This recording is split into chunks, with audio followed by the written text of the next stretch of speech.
आता आपल्या आवडत्या मालिकेचे संपूर्ण भाग मालिका प्रसारित झाल्यानंतर लगेचच पाहू शकता फक्त सन नेक्स्ट वर. भारतातील प्रेक्षकांसाठी मोफत सेवा.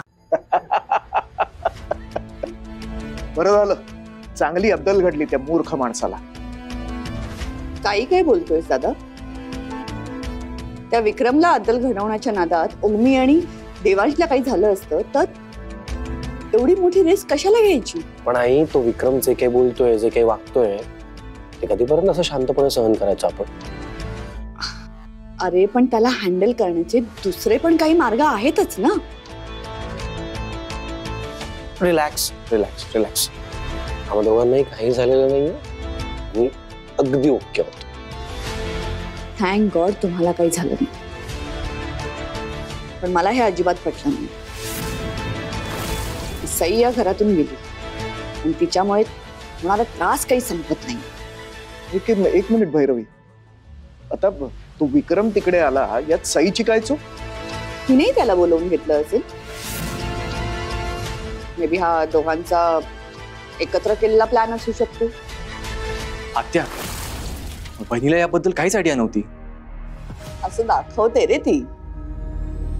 ती ऍक्ट्रेस असती ना तर तिला खूप अवॉर्ड्स मिळाले असते आणि तिच्या या सगळ्या नाटकांमुळे जागीरदारांची एवढी बदनामी झाली आतापर्यंत.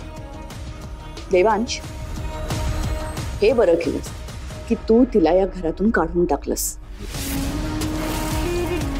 तसं घरातून काढलंयस ना, तसंच तिला तुझ्या आयुष्यातून सुद्धा कायमचं काढून टाक. तिच्या सगळ्या मेमरीज ना आपण सगळे कायमच्या डिलीट करून टाकूया. आई प्लीज प्लीज. मग आपल्या सगळ्यांना माहिती आहे यात सईंची काहीच चूक नाहीये.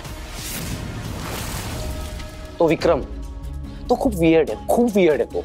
आणि हे सगळं तो मुद्दाम सईंना त्रास देण्याकरता करतोय. आणि आय एम शुअर तो हे सगळं एकटा करत नाहीये.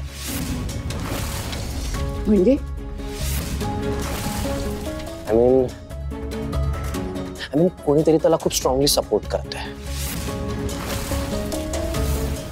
ना फक्त एकदा कळायला हवं की कोण आहे तो व्यक्ती जो याला हेल्प करतो हे सगळं करण्याकरता.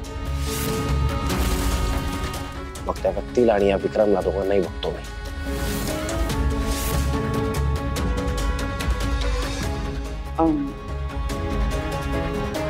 ते काही असो, पण खरं तर तो विक्रम आपल्या आयुष्यात आला तेही फक्त त्या सईमुळे.